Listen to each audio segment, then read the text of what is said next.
당일에 어떤 베냐민 사람이 진영에서 달려나와 자기의 옷을 찢고 자기의 머리에 티끌을 덮어쓰고 실로에 이르니라.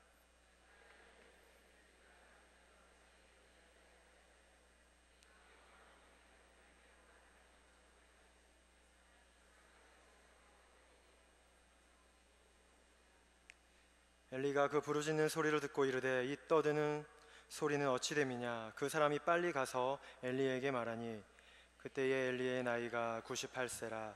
그의 눈이 어두워서 보지 못하더라. 그 사람이 엘리에게 말하되 나는 진중에서 나온 자라. 내가 오늘 진중에서 도망하여 왔나이다. 엘리가 이르되 내 아들아, 일이 어떻게 되었느냐. 소식을 전하는 자가 대답하여 이르되 이스라엘이 블레셋 사람들 앞에서 도망하였고 백성 중에는 큰 살육이 있었고 당신의 두 아들 홈니와 비느하스도 죽임을 당하였고 하나님의 괴는 빼앗겼나이다. 하나님의 괴를 말할 때에 엘리가 자기 의자에서 뒤로 넘어져 문 곁에서 목이 부러져 죽었으니 나이가 많고 비대한 까닭이라. 그가 이스라엘의 사사가 된 지 40년이었더라. 임신하여 해산 때가 가까웠더니 하나님의 괴를 빼앗긴 것과 그의 시아버지와 남편이 죽은 소식을 듣고 갑자기 아파서 몸을 굽으려 해산하고 죽어갈 때에 곁에 서 있던 여인들이 그에게 이르되 두려워하지 말라. 내가 아들을 낳았다 하되 그가 대답하지도 아니하며 관념하지도 아니하고 이르기를 영광이 이스라엘에서 떠났다 하고 아이의 이름을 이가봇이라 하였으니 하나님의 괴가 빼앗겼고 시아버지와 남편이 죽었기 때문이며. 다 같이 읽겠습니다. 또 이르기를 하나님의 괴를 빼앗겼으므로 영광이 이스라엘에서 떠났다 하였더라. 아멘. 지난번에 우리는 이스라엘이 블레셋과의 전투에서 1차에서도 지고 2차에서도 패배하는 장면을 보았습니다. 이 전쟁에서 가장 큰 비극은 하나님의 인재를 상징하는 언약궤를 빼앗겼다는 겁니다. 이 할례받지 못한 이방 민족에게 이 법궤를 빼앗겼다는 것은 이스라엘에게 큰 수치였고 두려움이었습니다. 그래서 저는 오늘 본문 말씀을 가지고 이 오늘 본문의 말씀이 지난주와 이런 연계선상에 있기 때문에 서론에서는 잠시 지난주 말씀을 요약하고 본론에서는 우리가 함께 읽은 본문의 말씀을 다루도록 하겠습니다. 민족 간의 전쟁이 신들의 전쟁으로 이해되던 그런 시절에 하나님께서는 법궤를 빼앗기지 않고 큰 승리를 이스라엘에게 가져다 줄 수 있었습니다. 그러나 하나님께서는 그렇게 하시지 않았습니다. 백성들의 잘못된 신앙을 고쳐주고 그들의 영적 상태를 새롭게 해주기 위한 그런 실패였습니다. 이스라엘이 1차 전쟁에서 4,000명이 죽었습니다. 그리고 다시 전쟁하기 위해 실로에 있던 언약궤를 전쟁터로 가지고 와서 2차 전쟁을 했습니다. 이것만 있으면 이길 것이다 라고 확신했습니다. 적군인 블레셋도 이 법궤를 보고 크게 두려워하였습니다. 그러나 결과가 어떻습니까? 하나님께서는 승리를 주시지 않았습니다. 이스라엘은 법궤만 있으면 이긴다고 미신적으로 생각하고 하나님의 마음과 하나님의 뜻은 상관없이 하나님은 우리에게 승리만 주시는 분이시다 라고 이렇게 오해했습니다. 하나님을 자신의 목적을 위해 이용하는 수준밖에 안 되는 그런 그들의 상태입니다. 신앙을 샤머니즘으로 이해하는 왜곡된 신앙이었습니다. 하나님은 우리를 위해 존재하는 분이시니 우리의 목적만 이루어지면 된다고 생각하는 결과론적인 하나님으로 만들었습니다. 그래서 하나님께서는 전쟁에서 큰 승리를 줄 수 있음에도 불구하고 스스로 수모를 당하기로 결정하셨습니다. 이 패배로 누구보다 하나님께서 조롱당하고 오해받으실 것을 알면서 무능한 괴짝으로 스스로 내려가셨습니다. 마치 십자가 위에서 예수님께서 그 조롱하는 군사와 무리들을 향해 모든 것을 물리치고 자신의 영광을 보여줄 수 있었음에도 불구하고 수치를 당하시고 침묵하시고 물과 피를 다 쏟으신 것처럼 하나님께서는 스스로 법궤를 빼앗기심으로 스스로 자기의 영광을 훼손시켰습니다. 그리고 오늘 우리가 읽은 본문의 말씀은 그 법궤를 빼앗긴 후에 나타나는 사건을 다루고 있습니다. 본문의 흐름대로 살펴보면서 우리가 이 이야기를 통해 하나님께서 우리에게 무엇을 말씀하기 원하시는지 같이 생각하며 말씀을 나누도록 하겠습니다.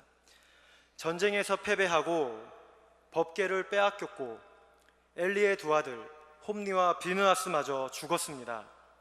그리고 12절에 당일에 어떤 베냐민 사람이 진영에서 달려나와 옷을 찢고 머리에 티끌을 뒤집어 쓰고 실로로 달려옵니다. 그리고 대제사장인 엘리는 실로에 있던 하나님의 법궤가 전쟁터에 나가 있었던 상황이니 두렵고 떨리는 마음으로 길 옆 의자에 앉아서 전쟁에서의 소식을 기다리고 있는 지금 그런 장면입니다. 아마 법궤가 전쟁터까지 나갔으니 분명히 하나님의 큰 능력이 나타났을 것이다, 큰 승리가 있었을 것이다 라고 이런 승리의 소식을 엘리는 기다리고 있었을 겁니다. 그러나 여러분, 들려오는 소식이 무엇입니까?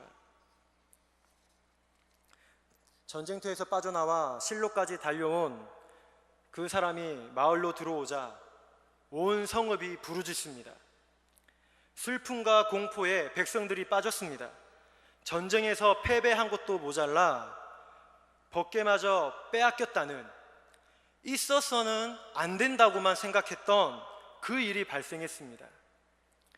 어떻게 법궤가 있는데 전쟁에서 우리가 질 수 있다는 말인가?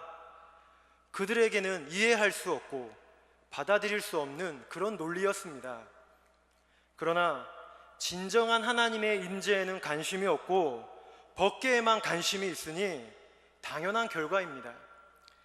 이스라엘의 전쟁은 무기로 결정되는 게 아니라 그들의 영적 상태와 믿음으로 이루어지는 전쟁인데, 그들의 수준이 미신적이고 형식만 붙들고 있으니 하나님의 능력이 나타나지 않는 게 당연한 결과입니다. 엘리가 마을 사람들의 부르짖는 소리를 듣습니다. 그리고 엘리는 궁금하고 다급한 마음에 그 베냐민 사람을 불러서 백성들이 두려워하는 이유를 묻습니다. 그 사람이 말하길, 이스라엘 전쟁에서 큰 살육이 있었고 당신의 두 아들 홈니와 비느하스도 죽었으며 하나님의 궤가 빼앗겼습니다 라는 소식을 듣습니다. 그리고 이 마지막 소식, 하나님의 궤를 빼앗겼다라는 이 말을 듣는 순간 엘리는 자기 의자에서 넘어져 목이 부러져 죽었습니다. 그리고 성경은 그 죽음의 이유를 엘리가 나이가 많고 비대해서 죽었다고 기록합니다. 성도 여러분, 저는 여기서 대제사장 엘리가 죽은 이유를 두 가지로 생각해 보기 원합니다. 먼저 엘리는 민족의 지도자입니다. 대제사장이며 하나님의 뜻을 백성에게 가르쳐주고 하나님께로 백성을 인도하는 그런 중재자의 역할을 합니다. 하나님의 마음을 잘 헤아리고 하나님을 가까이 해야 되는 사람입니다. 몸만 성전에 있어야 할 게 아니라 마음은 그 누구보다 하나님께 더 가까이 있어야 되는 사람입니다. 백성들에게는 하나님의 비전을 알려주고 보여주어야 할 책임이 있습니다. 이스라엘에서 말씀과 진리의 정점에 서 있어야 할 뿐 아니라 백성들 중에서도 그 중심에 서 있어야 되는 사람입니다. 그런데 여러분, 오늘 이 전쟁의 소식, 이 다급한 소식을 가장 먼저 전달받아야 될 사람이 마을에서 사람들이 다 알고 난 후에 가장 늦게 이 소식을 전달받고 있습니다. 길 옆 의자 옆에 앉아서 자신이 가장 먼저 전쟁 소식을 접하려고 기다리고 있었음에도 불구하고 그 전령이 그 엘리를 그냥 지나쳐 버립니다. 물론 2차 전쟁에서 3만 명이나 죽었으니 그 전령이 너무나 다급하고 정신이 없어서 그 엘리를 못 보고 지나갔다 할 수도 있습니다. 그리고 엘리도 나이가 많아서 눈이 어둡기 때문에 못 봤다고 할 수 있겠습니다. 그러나 여러분, 문맥을 통해 보면 오늘 이 엘리가 전쟁의 소식을 가장 늦게 들었다라는 이 장면은 단순히 그럴 수 있겠구나, 늦게 들을 수 있겠구나 라고 하고 우리가 쉽게 넘어갈 장면이 아닙니다. 사무엘상 1장부터 4장까지 보게 되면 여기서 나오는 엘리의 모습은 늘 핵심적인 사실과 진리에서 소외되어 있고 가장 늦게 소식을 듣습니다. 1장에서 보면 한나의 그 울며 기도하는 그 장면을 보고 그녀가 술 취했다라고 생각했으나 한나가 성전에 올라와서 사무엘을 봉헌할 때 그때야 한나가 했던 기도의 내용을 뒤늦게 깨닫습니다. 2장에서는 어떻습니까? 엘리의 아들들이 하나님께 돌아갈 성전 제물을 탈취하고 성전에서 음란을 행하는 그 더러운 일들을 온 백성이 다 알고 있었는데 엘리가 가장 늦게 전달받습니다. 3장에서는 어떻습니까? 엘리 집안을 향한 심판의 그 말씀, 그 계시를 사무엘이 먼저 듣고 사무엘을 통해 엘리가 뒤늦게 그 말씀을, 그 사실을 전달받습니다. 그리고 오늘 이 전쟁에서의 패배 소식, 법궤가 빼앗겼다라는 이 소식은 성전을 책임지고 있었던 대제사장이 가장 먼저 들어야 될 소식입니다. 성전의 책임자고 법궤를 이렇게 법궤 앞에서 기도를 했던 사람입니다.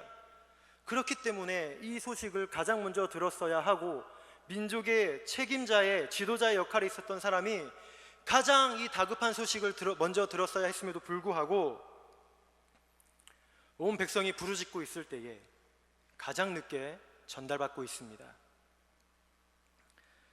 성도 여러분, 소식을 먼저 듣고 늦게 듣고 단순히 순서가 중요한 건 아닙니다. 그러나 이렇게 하나님의 뜻이 나타나는 순간마다 늘 소외되어 있는 제사장의 모습을 보아야 합니다. 성전에서 기도하며 말씀으로 백성을 이끌어야 하는 제사장의 모습은 1장부터 늘 의자에 앉아 있는 걸로 묘사가 됩니다. 3장에서는 어떻습니까? 어린 사무엘은 여호와의 전 안으로 세마포 옷을 입고 그 전 안으로 기도하러 들어가는데 대제사장은 자기 초소에 잠을 청하러 갑니다. 영적인 일을 추구하고 힘쓰는 그런 제사장의 모습이 아니라 육적인 일을 추구하고 즐기는 모습이 엘리의 상태의 모습입니다.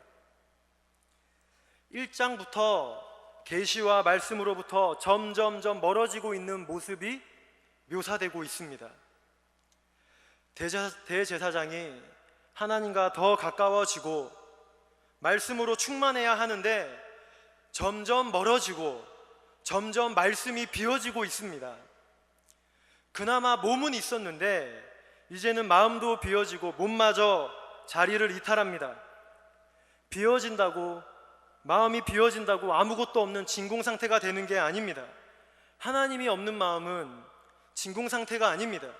그 속에는 죄가 들어오고 세속화가 이루어집니다. 그리고 성경은 점점 말씀에서 멀어지는 이 엘리의 모습을 어떻게 묘사합니까? 엘리의 모습을 점점 눈이 어두워져 가는 모습으로 기록하고 있습니다. 갈수록 영적으로 민감해지고 깨어있는 게 아니라 영적으로 둔감해지고 잠들고 있습니다. 육체도 죽을 때가 다 되었습니다. 기도할 힘도 없습니다. 하나님의 마음과 하나님의 뜻을 분별하지 못합니다. 법궤를 가지고 갈 때부터 전쟁터로 법궤를 가지고 가겠습니다 라고 할 때부터 당연히 말렸어야 했는데 그것을 막을 힘도 없었고 그런 건의마저 실추되었습니다.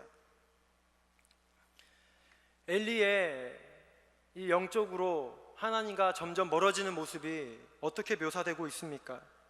1장에서는 엘리의 눈을 향해, 엘리의 눈은 기도하는 모습을, 한나의 기도하는 모습을 포착하기를 술 취했다라고 시각으로 받아들이고 있습니다. 정확한 정보를 받아들이지 못했습니다.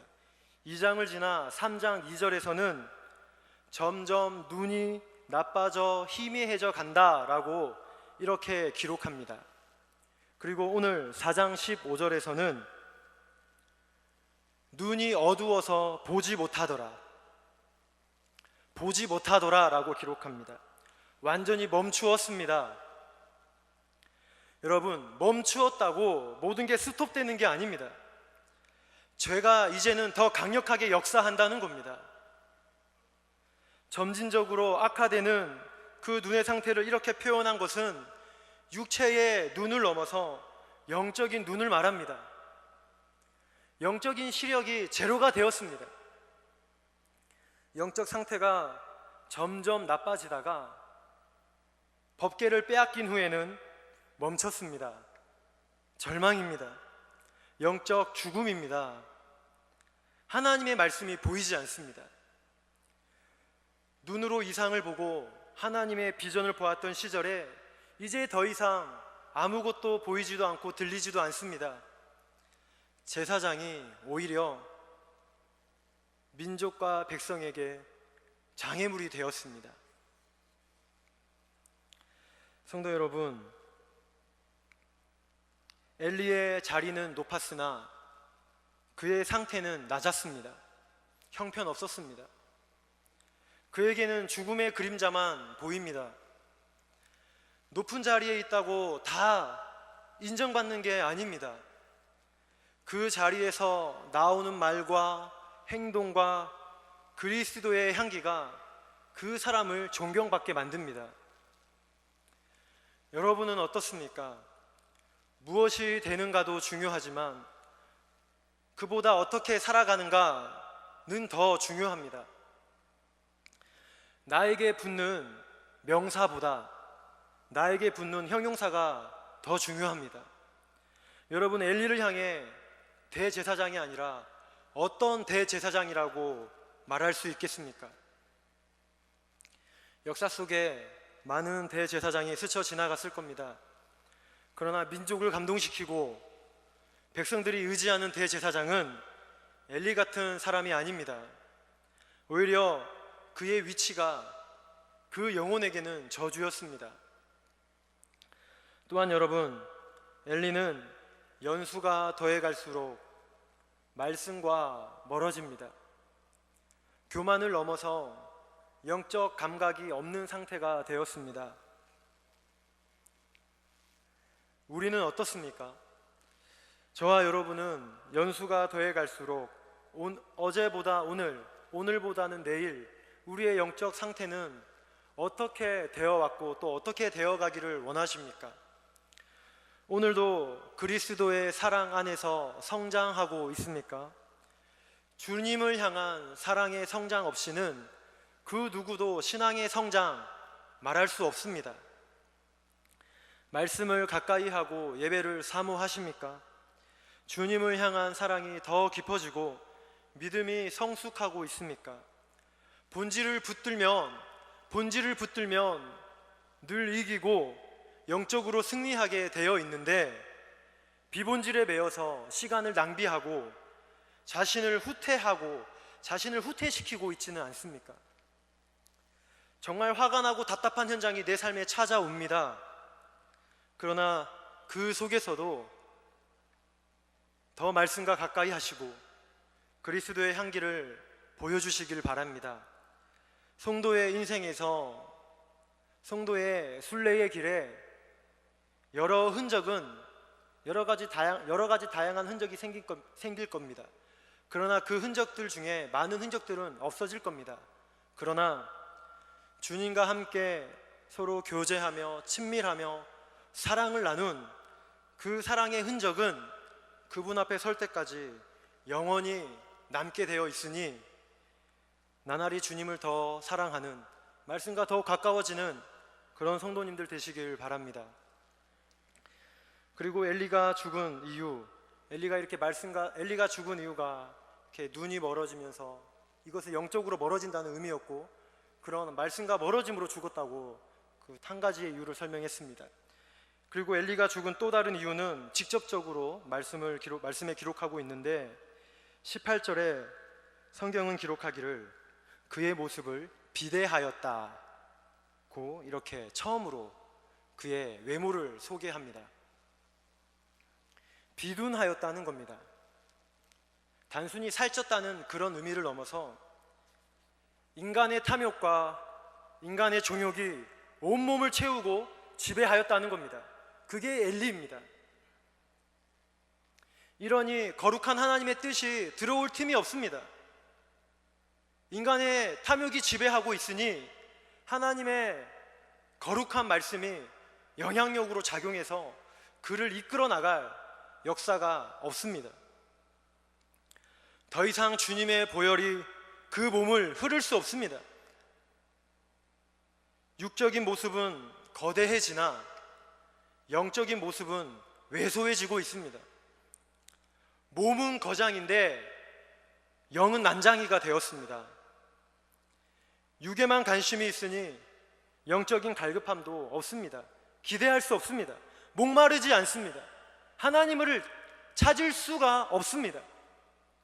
하나님께 기도할 힘도 없습니다. 하나님께 돌려야 할 마땅한 영광을 자기가 다 취하고 있습니다. 말씀과 멀어지고 하나님과의 관계가 엉망이 되니 영적인 통로가 다 막힌 상태가 되었습니다. 성도 여러분, 이런 비대한 엘리의 모습, 누구의 모습 같습니까?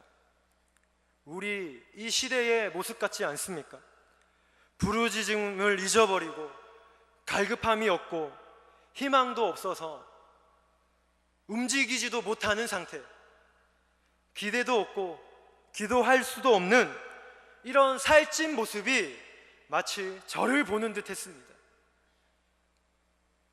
부르짖고 기도하고 엎드릴 때가 있었는데 그 엎드리는 모습을 잊어버렸습니다. 살이 쪄서 구부릴 수가 없습니다. 배도 부르고 등도 따시고 돈도 구할 수 있고 웬만한 건 다 할 수 있으니 혹시 주님을 찾고 있는 일을 잊고 있지는 않습니까? 외적인 게 다 채워지고 있으니 영적인 필요가 크게 다가오고 있지 않는 건 아닙니까? 다가오지 못하고 있지는 않습니까? 나에게 주어진 조건과 자유가 하나님을 향하여 등을 돌리는 거라면 비대해진 겁니다. 하나님을 더 찾지 못하는 거라면 살찌고 있는 겁니다. 오히려 없어서 조금 불편해도 하나님을 더 찾고 하나님을 의지하고 사랑하는 게 주님께서 우리에게 원하시는 모습 아닐까요?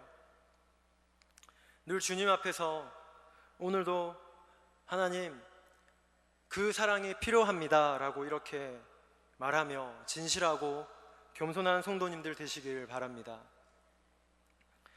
여러분, 이렇게 눈멀고 비대한 엘리가 죽게 되고 18절 후반부에는 그가 이스라엘의 사사가 된 지 40년이 되었더라고 이렇게 기록합니다.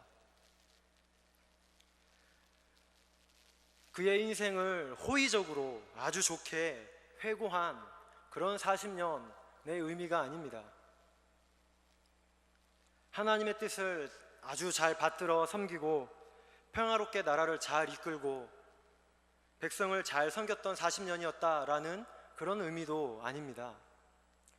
영적 통로가 막혀서 기갈하고 허기지고 고통스러운 40년이 이제 끝났다는 겁니다.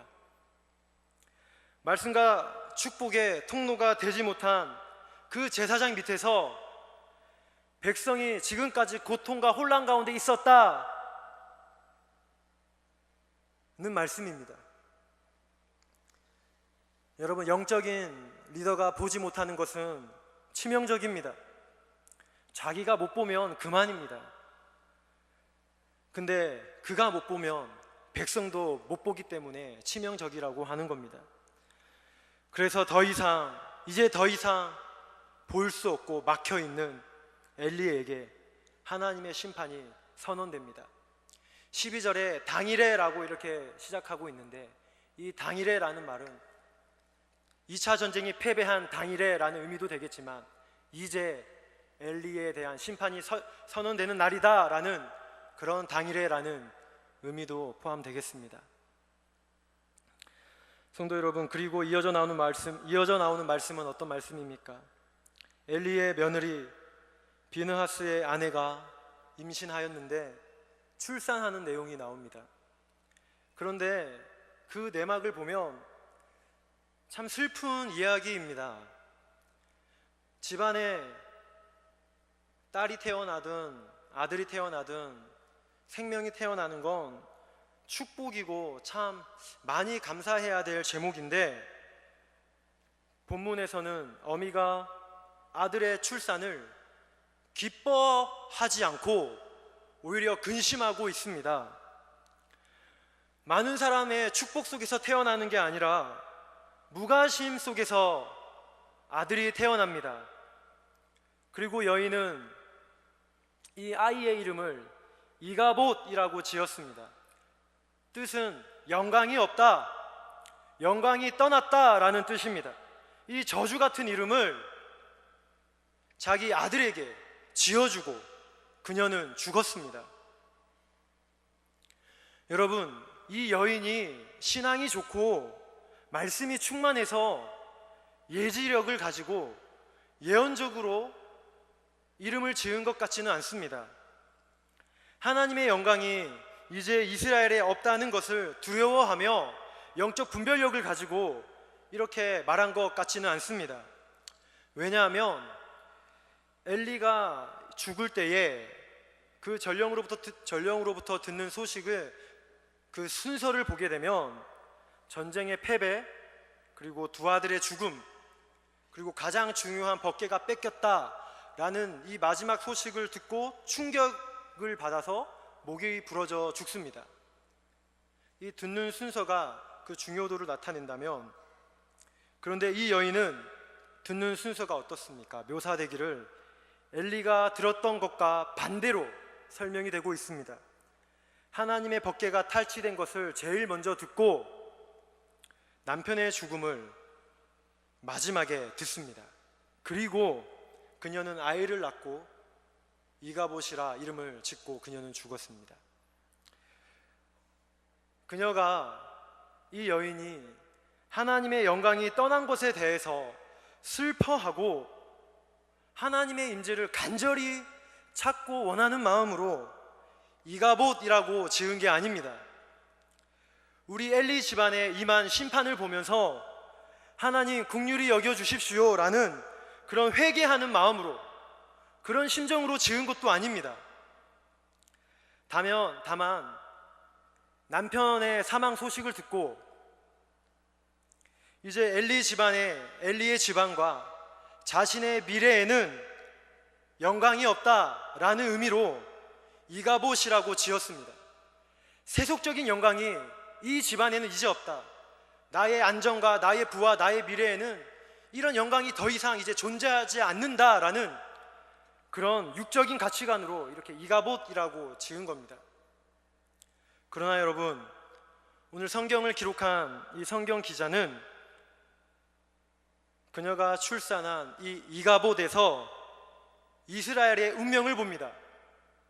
마치 한나의 기도를 보면서 그 기도가 개인의 기도가 아니라 민족의 탄식으로 이 기자가 보았던 것처럼 한 여인의 이 비참한 모습을 민족적인 문제로 승화시키고 있습니다. 오늘 영광이 없다라는 이 말씀,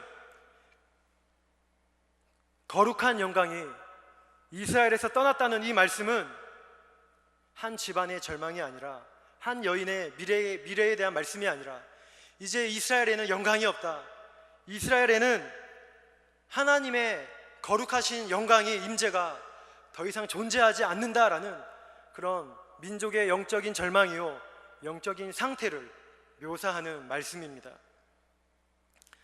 법궤도 빼앗겼습니다. 지도자 그룹도 무너졌습니다. 백성들은 의지할 곳이 없습니다. 말씀을 들을 수 있는 통로도 막혔습니다. 총체적인 난국입니다. 성도 여러분, 영광이 어디에 있습니까? 영광이 이스라엘에서 떠났습니다. 그 영광이 머물 곳이 없습니다. 영광이 어디에 있습니까? 예수님께서 산상수훈 말씀 가운데 말씀하시기를 거룩한 것을 개에게 주지 말며 너희 진주를 돼지 앞에 던지지 말라고 말씀하셨습니다. 거룩한 것을 개에게 주지 말라고 하셨는데, 이 개는 단순히 동물 그 개의 의미를 넘어서 성경에서 개는 부정적으로 묘사가 됩니다. 구약에 보면은 들짐승에게 찢겨 죽은 동물을 먹고 토한 것을 다시 삼키고 죽은 사람의 피를 핥는 그 동물로 이 개가 등장합니다. 사도 요한은 또 말하기를 마술사, 우상 숭배자를 개라고 이렇게 지칭합니다. 즉, 거룩한 것은 그 가치를 모르는 자에게 줄 수 없습니다. 거룩한 것은 그 가치와 존귀함을 아는 자에게 주어지는 겁니다. 거룩한 것이 부정하고 무지한 자에게는 어울리지 않는다는 말씀입니다. 진주 또한 돼지 앞에 던질 수 없습니다. 진주가 무지한 자에게 어울리지 않는다는 겁니다. 돼지의 가치 기준은 무엇입니까? 자기 위장입니다. 자기 위장만 배부르면 됩니다. 그 진주의 고귀함을 아는 자가 그 진주를 받기에 합당합니다. 진주가 아무리 귀해도 그것을 받는 사람이 그 가치를 모르면 불편하고 불평하며 오히려 그 자체가 짓밟고 멸시되는 겁니다. 성도 여러분, 영광이 어디에 있습니까? 이 거룩함과 존귀함을 알아서 이 하나님의 임재를 감당할 만한 사람, 그 사람이 어디에 있습니까? 다시 이 영광을 회복해, 이 영광의 회복을 가져올 수 있는 사람이 어디에 있습니까? 하나님께서는 하나님의 거룩함을 거룩한 자에게 보이시고 하나님의 의로움을 의로운 자에게 보이십니다. 거짓된 자에게 정직을 맡기지 않으시고 혈기 가득한 자에게 자비를 맡기지 않습니다. 악이 가득한 자에게 선을 맡기지 않으시고 자기 위장만 가득한 자에게 은혜를 베풀지 않습니다. 상처로 살아가는 자들에게는 화평을 이루지 않습니다. 성도 여러분, 영광이 다시 이스라엘로 오기 위해서 그 가치를 알고 그것을 사모하는 사람이 되어야 합니다. 존재의 변화가 없다면 그 신비, 그 고귀함 알 수 없습니다. 어쩌면 존재의 거듭남에 준하는 그런 개혁이 필요합니다. 말씀이 변질되지 않도록, 하나님의 이름이 짓밟히지 않도록, 예배가 살아있고 성령의 바람이 불어오도록 영적 개혁과 진리의 지식이 필요합니다. 성도 여러분, 여호와의 눈은 지금도 온 땅을 두루 감찰하사 전심으로 자기를 찾는 자에게 능력을 베푸시는 분임을 믿습니다. 그 능력으로 변화받아 그 영광을 감당하는 성도님들 되시길 바랍니다. 저는 이제 말씀의 결론을 맺겠습니다.